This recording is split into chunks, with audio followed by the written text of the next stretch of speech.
Hey everyone, video start करने से पहले एक रिक्वेस्ट करना चाहती हूँ। प्लीज़ इस वीडियो को पूरा देखें because 10 to 15 minutes a day can change your whole life. So start करते हैं। तो आज के इस वीडियो में हम समझेंगे कि फाइनेंस एक्चुअली में है क्या और इसके बेसिक कॉन्सेप्ट्स क्या है।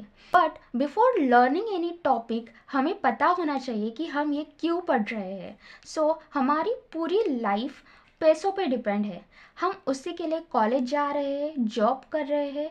इट मीन्स पैसे हमारी लाइफ का बहुत बड़ा और इम्पॉर्टेंट पार्ट है। सो पैसों को समझना, उस पैसों को मैनेज करना और उस पैसों से पैसे और ज़्यादा बनाना, इस चीज़ को हम फाइनेंस कहते हैं। तो इसमें 3 पार्ट्स होते हैं: personal finance, corporate finance, investing and markets.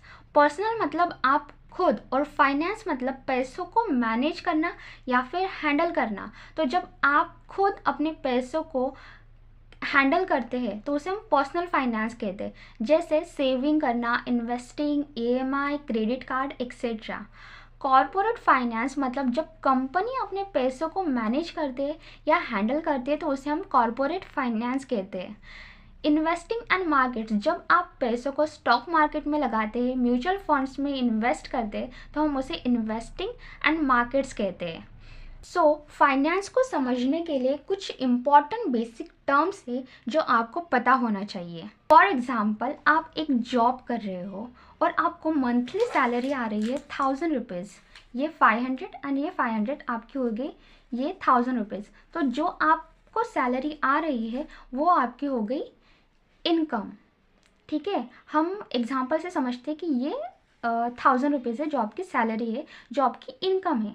अब इस 1000 रुपये में से आपने 500 रुपये से कुछ खरीदी की, लाइक आपने फूड खरीदी किया अपने लिए या फिर कॉलेज की फ़ीस भरी, एक्सेट्रा एक्सेट्रा। तो 500 आपने खर्च कर ले जो आपकी एक्सपेंस हो गई। ठीक है, और जब 1000 रुपीज़ में से 5 रुपये आपने खर्च किए तो बचे हुए जो पैसे उसे हम सेविंग कहते हैं। अब ये सेविंग किए जो पैसे हैं आपने उसे बैंक को दे दिए एफडी के लिए। आपने बैंक में एफडी बनाई 500 रुपये की, तो हम उसे कहेंगे असेट्स। जो भी एफडी होती है वो आपकी असेट्स हो गई, क्योंकि वो आपको पैसों को बढ़ा के देंगी। इमेजिन अब आपको घर खरीदना है, ओके। तो आपने जो बैंक में एफडी कराई थी उसे तोड़ दी और आपने वो पैसे अपने पास वापस ले आए। बट आपके पास अभी भी उतने ज़्यादा पैसे नहीं है कि आप घर खरीदी कर सको। तो आपने वापस फिर बैंक से लोन लिया। ठीक है, आपने लोन लिया। अब आपको हर मंथ उन्हें पैसे देने पड़ेंगे, तो हम उस चीज़ को लाइबिलिटीज़ कहेंगे। जो पैसे ले जाती है, आपके पास पैसे आ नहीं रहे, आपके पास से पैसे जा रहे, जैसे कि लोन, ईएमआई, उन चीज़ों को हम लाइबिलिटीज़ कहते हैं। अब जब आप इन सारी चीज़ों को प्लान करते हैं तो उस चीज़ को हम बजट कहते हैं। कोई भी चीज़ बिना प्रैक्टिकल के सीखना बहुत मुश्किल होता है, इसलिए मैं आज को एक टास्क दे रही हूँ। आप एक पेपर लीजिए और वहाँ पे लिखिए आपकी जो भी मंथली इनकम है, चाहे वो 1000 रुपीज़ हो, 500 हो, कुछ भी हो, आपकी पॉकेट मनी हो, कुछ भी हो चलेगा। बट आपको आपकी मंथली इनकम एक पेज पर लिखनी है और उस पैसों से आपने क्या क्या एक्सपेंसेस किए, क्या खर्चे किए for food, college, recharge, travel etcetera, किसी भी लिए वो आप एक पेज पर लिखिए और आप अपनी सेविंग को कैलकुलेट कीजिए। मतलब आपके पास फॉर एग्जांपल 1000 रुपीज़ आपकी सैलरी है, उसमें से 500 रुपये आपने खर्च कर दिए। अब आपके पास 500 रुपये सेविंग बच गई। ठीक है, तो ये आपकी सेविंग हो गई। इसे आपको एक पेज पर लिखना है।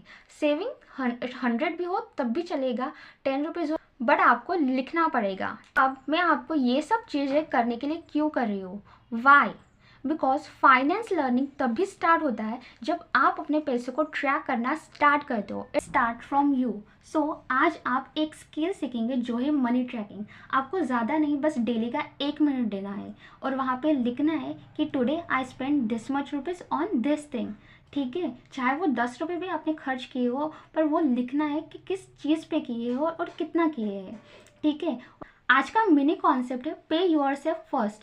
चाहे आपके 1000 रुपीज़ सैलरी क्यों ना हो, पर उसमें से 50 रुपये आपको सेविंग करनी है। उसके बाद 950 रुपीज़ आप इन्वेस्ट भी कर सकते हैं, खर्च भी कर सकते हैं, चलेगा, बट 50 रुपीज़ तो आपको सेव करनी पड़ेंगी।